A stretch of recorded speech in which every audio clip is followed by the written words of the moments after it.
Good morning, everyone. By any objective standard, the violence, chaos, and anarchy in Portland is unacceptable.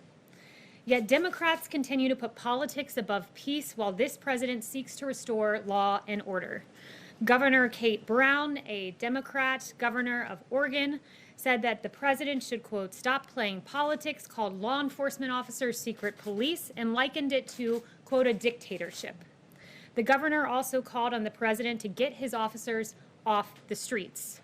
Democrat Mayor of Portland, Todd Wheeler, said the president is trying to look strong for his base, while you had Democrats on the Hill, Nancy Pelosi, calling these officers stormtroopers, and Jim Clyburn calling them the Gestapo. This rhetoric is unhelpful and gives the violence we have seen a pass. But President Trump will not give the violence a pass. He will restore order where the Democrat governor and the Democrat mayor are unwilling to admit that they have lost control of their city. The well-organized mob in Portland has become increasingly aggressive, especially against law enforcement officers. Individuals have thrown bricks, chunks of concrete, glass bottles, feces, balloons filled with paint, pig's feet, slingshots to hurl ball bearings, and batteries at federal agents and the courthouse. Multiple attempts to barricade officers in the Hatfield courthouse have occurred, attempts to start the structure on fire as well. Use of eyesight-damaging laser devices have been used, and strobe lights against federal agents as well. But according to Speaker Pelosi, when asked about the violent removal of statues, people will do what they do.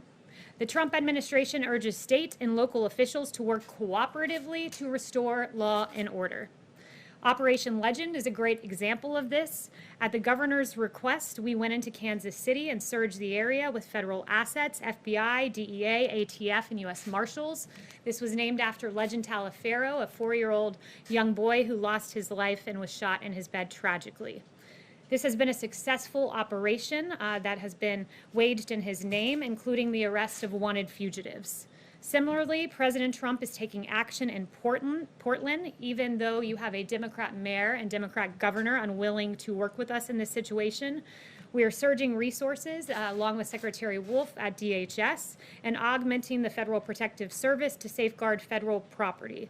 The bottom line is that this president stands with law and order, which leads to peace, and we will not allow Portland to become the new CHOP like what we saw in Seattle. And with that, I'll take questions. John. Kayleigh, 2 questions on Portland. One, the case of Navy veteran Christopher David, who went down because he said he wanted to talk to the law enforcement officers and ask them about the oath of office that they took. He was, as people saw in videotape, he was beaten with a baton. He had pepper spray sprayed in his face. He now has 2 broken bones in his hand. Is the president aware of what happened to this Navy veteran graduate of the Naval Academy? And does he condone that kind of action by these law enforcement officers? Yeah, I'm aware of the details of that situation. Haven't heard the audio of the video, though I've seen it, and I'd refer you to DHS about the extenuating details. We always encourage the appropriate use of force, and we always also encourage those in the area to remain peaceful towards our law enforcement officers. And my second question is, where in the Constitution does the president derive the authority to send federal law enforcement officers to the streets of American cities against the will of the elected officials in those cities? Yes, well, what you're referring to is Portland, and 40 U.S. Code 1315 gives DHS the ability to deputize officers in any department or agency, like ICE, Custom and Border Patrol, and Secret Service, quote, as officers and agents. They can be deputized for the duty of, in connection with the protection of property owned or occupied by the federal government and persons on that property. And when a federal courthouse is being lit on fire, commercial fireworks being shot at it, being shot at the officers, I think that that falls pretty well within the limits of 40 U.S. Code 1315. So that's a matter of protecting federal property, like federal courthouse in the case of Portland. Does he see limitations to that power?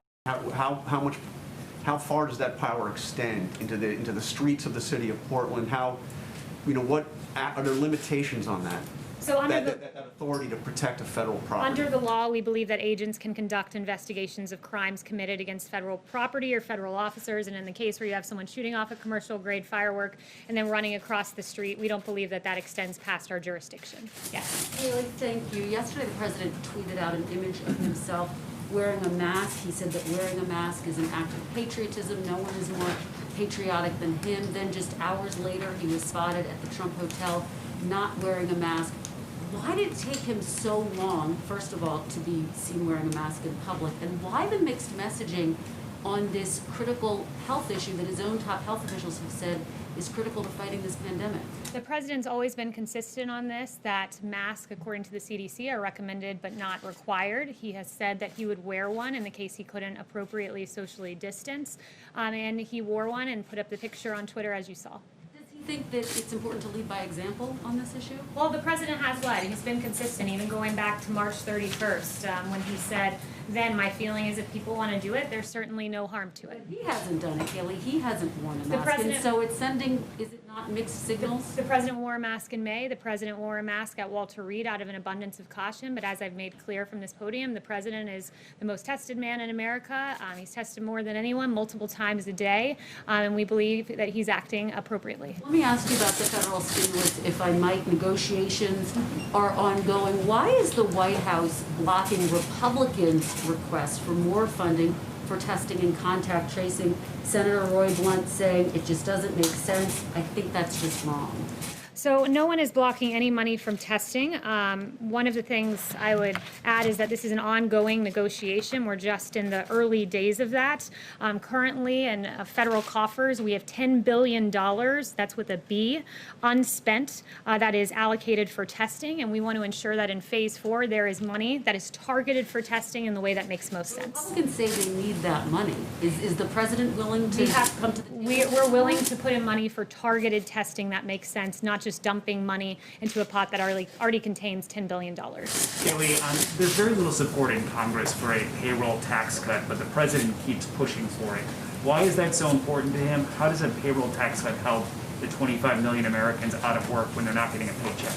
Well, there are a number of things we're looking at for phase 4. And one of those things is unemployment benefits, where, as Secretary Mnuchin said, we want this to be completed before July 31st, the date that runs out. We don't want something to be an incentive where someone gets overpaid and has a disincentive from going back to work, where they get paid more on unemployment benefits than at work. So we want to be cautious about that while making sure that those unemployed are taken care of. But the payroll tax in particular goes to some of our hardest working Americans. The people that it benefits, if you look at the tax structure, are middle income and low income workers. And not only that, there's an incentive on the employer side with a payroll tax holiday that encourages them to hire more too, because it reduces their burden. So it's a very smart policy. But those are people who still have jobs. So wouldn't it be more important to focus on the people who don't if you're worried about the overall cost of this stimulus? We can focus on a number of things at once, and part of that's a payroll tax for middle and low income Americans who are out there working each and every day and making their way through as best they can. It also means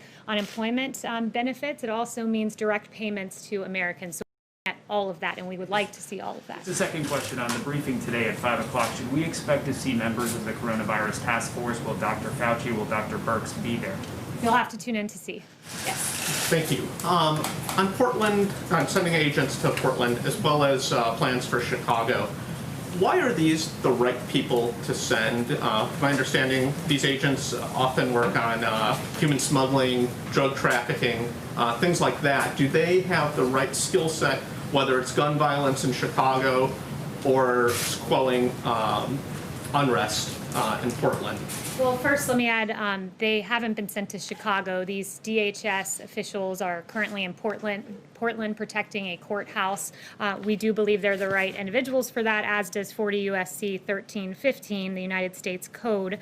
It's egregious what's happening. The frequency jammers, the pellet and air rifles in Portland, it's being depicted as this peaceful scene. I can assure you it's anything but that, where you've had barricades trying to keep officers in the Hatfield, courthouse, injury to a Border Patrol team member's leg, injuries to the head, shoulder, and back of a deputy U.S. Marshal. A U.S. Marshal impaled his right hand on a board filled with nails set out by the protesters. This is not a peaceful scene. I'm very thankful to our U.S. Marshals and ATF and others who are acting in accordance with a statute and protecting a federal building, and doing so at great cost to themselves.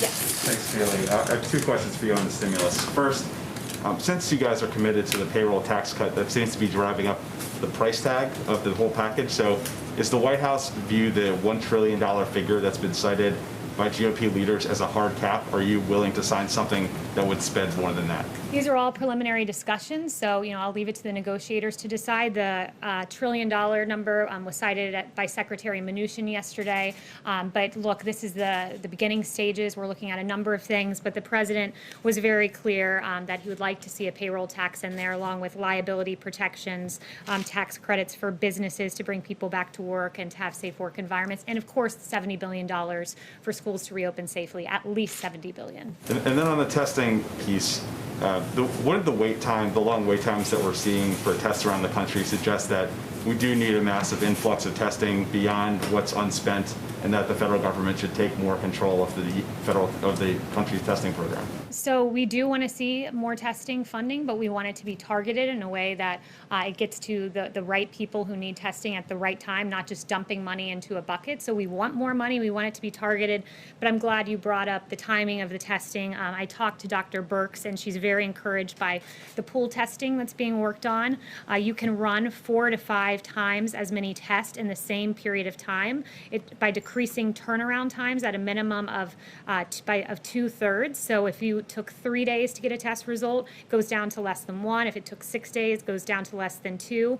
And it's more labor intensive, so they would need to hire additional personnel, but CMS is funding the test at about 4 times the actual test cost to ensure technicians and PPE requirements can be met. So we are seeing encouraging signs on that front. Yes. Thank you, Kayleigh. Just going back to the Portland situation, what is sort of the policy justification for federal officers not identifying their agency and their arrest authority when they take a protester into custody?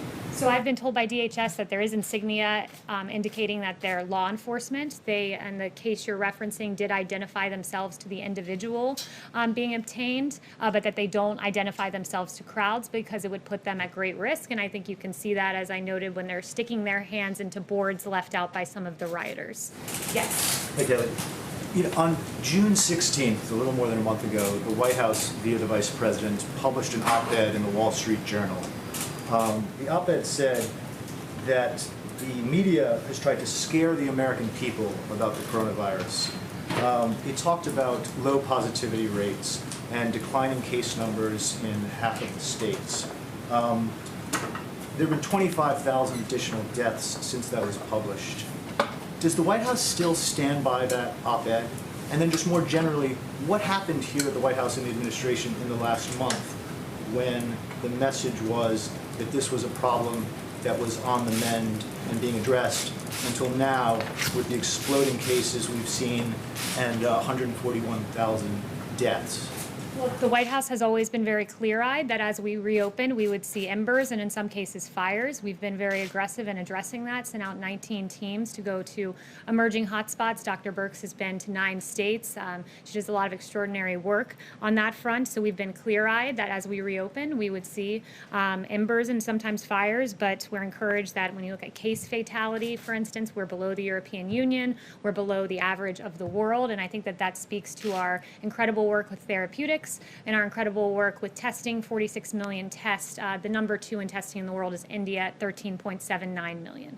Do you still see the main problem, as the op-ed pointed out, as the media trying to scare the American people over coronavirus?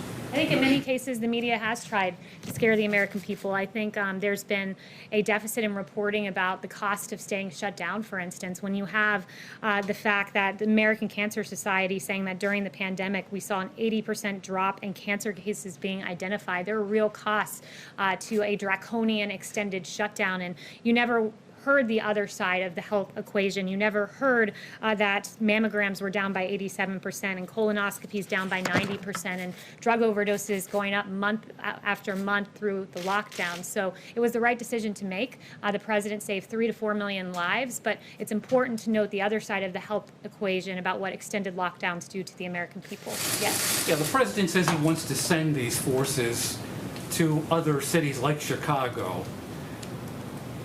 Cities where the federal property isn't necessarily under attack. What are they going to do when they get to Chicago and these other cities with higher crime rates, higher shooting rates, higher murder rates? If the president's worried about that, what are they going to do? What are they going to arrest people with? I think you're getting ahead of the president here. Charges.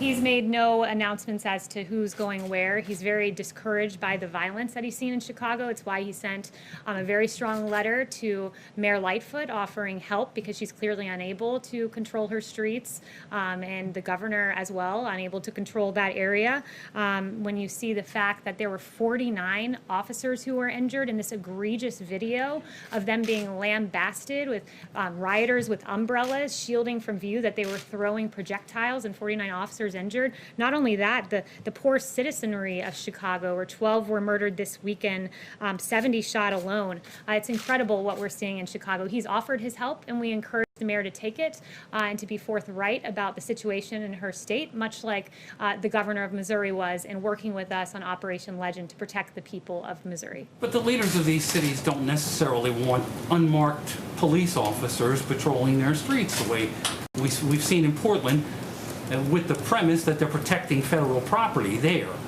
The leaders in these cities don't want this sort of paramilitary police force. They're offered the assistance of DOJ, as was done, where you've had FBI surge in the case of Operation Legend.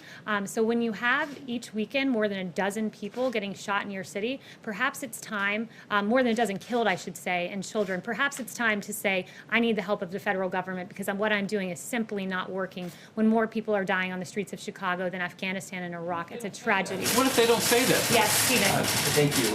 Well, I have a question about New York on a similar topic. Yesterday, President Trump mentioned the spike in violent crime in New York and said, quote, if the governor is not going to do something about it, we'll do something about it. And I'm curious if you could explain why he's saying that the governor should do something about it rather than the mayor, and if you could also elaborate on what President Trump would be willing to do.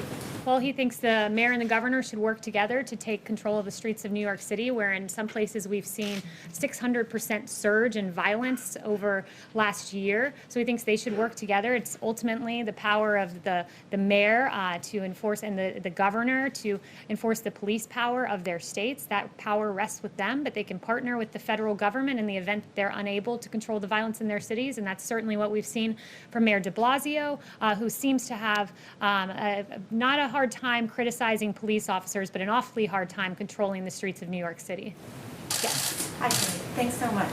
I have two questions on the cooler for today, one for myself and one for a colleague who cannot be here because of the social distancing. Governor Gavin Newsom was one of the few Democratic governors to bring in the National Guard and arm them after the riots and looting in early June, as compared to Seattle, where they didn't arm the National Guard. The Guard was posted at Los Angeles City Hall as a show of force, and within days the violence had quelled. Why not just invoke the Insurrection Act and have a big show of force rather than these more secretive operations? So I'll leave that to the president. We don't have secretive operations going on. It's very clear what's going on in Portland. It's very clear what's happening in Kansas City. But with regard to the Insurrection Act, look, we believe that it should be governors and mayors doing what they have the constitutional power to do. The police power rests with them. So it's up to this president whether he ever decides to invoke that. But governors and mayors really need to step it up, particularly in Democrat cities where Democrat streets are out of control. And then the one for my colleague, John Gizzi at Newsmax is asking, what are the president's thoughts on John Kasich supporting Joe Biden in his plans to appear at the convention? What was that? I didn't hear the last John Kasich is supporting Joe Biden, and he plans to attend the convention and support the Democratic convention. So that would be a question for the campaign, but this president's quite proud of his record in the Republican Party and quite proud to have the support of 96% of the party, more than any predecessor in the history of the Republican Party. Yes. Thanks, Kayleigh. You said earlier that the president was tested multiple times a day. We knew he was tested daily, but can you elaborate on that? How many times a day is he tested? He's tested often. I'm not going to read out exactly how many times he's tested a day, but sometimes it is more than one time a day. Yes. Yesterday, the president said that when he was previously doing briefings, we had a lot of people watching, record numbers watching in the history of cable television. And I was wondering if ratings are factoring into his decision to restart the briefing, and if he is the best person to get accurate information about the virus out to the public, given previous statements at briefings like the speculation that disinfectants inside the human body could work as a treatment, which medical experts say is not the case, and claims that the virus will just disappear. Well, the president is the right person to give information to the American people. He was elected by the American people. He's been a leader on this. The fact that we've outproduced on ventilators, so much so that we have an extraordinary number in our stockpile, and we're giving ventilators out to the rest of the world, that we lead the world in testing, 46 million tests, more than that at this point. The fact that he's broken down bureaucracy to get a vaccine into phase 3 clinical trial, that because of him we have remdesivir and convalescent plasma and dexamethasone and other therapeutics. He's the right person to give the information to the American people, and boy, does he get the information to a lot of the American people during his briefings, as noted by the ratings, as he himself pointed out. Yes.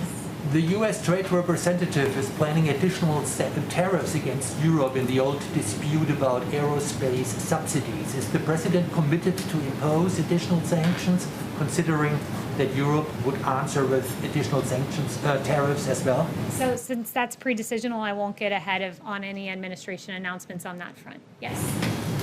Kayleigh, I have a couple of questions. The first one is the president in the last few hours tweeted about the concerns about mail-in voting. So he's obviously concerned about the integrity of the U.S. election and certainly internal sabotage. But why are we not hearing from the president about the fears about external sabotage? For example, coming out of the UK today, there's a parliamentary committee report that says that Russia influenced the Scottish referendum. There are questions about Brexit.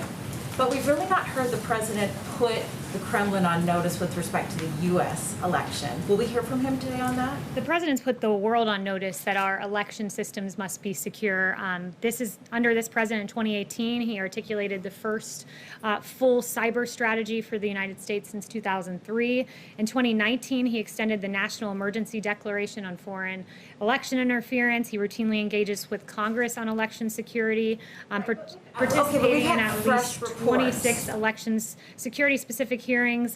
He signed legislation, $71 million, and so on and so forth. And that's quite a contrast to the Obama-Biden administration, who, when told of meddling in 2016, did nothing. And in fact, Susan Rice told the White House cyber team to stand down and, quote, knock it off when they floated options to combat Russian cyber attacks. And even Obama's cyber chief, Michael Daniel, has confirmed the stand down order. It's been in office now more than 3 years. I'm asking what's been done now. Given these fresh concerns, what are we going to hear from the president on that? So what's been done now? I just listed off 3 or 4 things for you, and I'm happy to go through more. We can talk about the $71 million in legislation on election security. We can talk about the $15 million for election reform activities. We can talk about legislation making more than $805 million available to states. And when it comes to mail-in voting, I would point you to the fact that there's a Wall Street Journal article just out today, and it talks about the dark omen for November and the absolute catastrophe in New York City, that we are a month into the election after the voting, and we still don't know who the winners are of some of those races. And Governor Cuomo decided that he would prepay postage for the ballots, and what that meant was that the post office didn't put a postage stamp noting the date of the ballot. So as they're collecting these ballots in for a month, as you asked me about this, so I'm going to answer. So for a month, they've been collecting ballots with no postmarked date, and in fact, what they found is 19% of ballots have been rejected in Queens, 28% rejected in Brooklyn. There are questions about mass mail-out voting, and I know you don't want to hear them, which is why you talk over me, but I encourage you to read the op-ed. Yes. On the China vaccine research, this is very you've gotten 2 questions, which is more than some of your colleagues. Yes. Thank you, Kayleigh. Okay, you don't want to engage. In St. Louis, the McCloskeys have been charged with felonies for waving guns at protesters. The Missouri Attorney General is vowing to dismiss these charges. Where does the president stand on this? Yeah, the president, I asked him about that this morning, and he said it is absolutely absurd what is happening to the McCloskeys. He noted that this is an extreme abuse of power by the prosecutor, and noteworthy that the prosecutor, there have been many cases brought to her attention of violent rioters that she's failed to charge, but instead she's charging the individuals who are defending themselves from violent protesters. You have 300 to 500 protesters who stormed the gates, tore down the gates, and trespassed on their property, and you have Patricia McCloskey, who said that they were telling her they were going to to kill them, these protesters. At the moment they were waving their guns to protect themselves, they were going to come in here, she said, they were going to burn down the house, they were going to be living in our house after I was dead, and they were pointing to different rooms of the house saying, that's going to be my bedroom, that's going to be my living room, and I'm going to be taking a shower in that room. So they were completely within their right, and it's an egregious abuse of power on the part of the McCloskeys. Turning to a different note, I just wanted to highlight some great work being done by senior advisor Ivanka Trump. There are nearly 40 million boxes that have been put together by the Farmers to Family Food Box Program, a great partnership to help families in need in this country. And yesterday you had Ivanka Trump visiting the DC Dream Center and personally distributing a number of food boxes. The distribution resulted in 1,000 boxes delivered to the DC community. And we thank Ivanka for the great work that she has done there. And finally, I just wanted to note something on COVID. Dr. Birx is an extraordinary doctor who served this country, dedicated her time to serving our country as an Army colonel. She served as an ambassador to PEPFAR, where she spent her life fighting AIDS and HIV abroad. And it is appalling, the attack that I saw on her in the New York Times based on no facts. And Dr. Birx, for weeks, has been sending out this data to governors, 400 pages of data to our governors so that they have the best information to make the best decisions for their people in their respective states. I've not seen anyone poring over data the way Dr. Birx has, and the attack on her was frankly appalling and egregious, and the New York Times should be very ashamed of themselves. Kayleigh, what is the president signing at 12:15 today?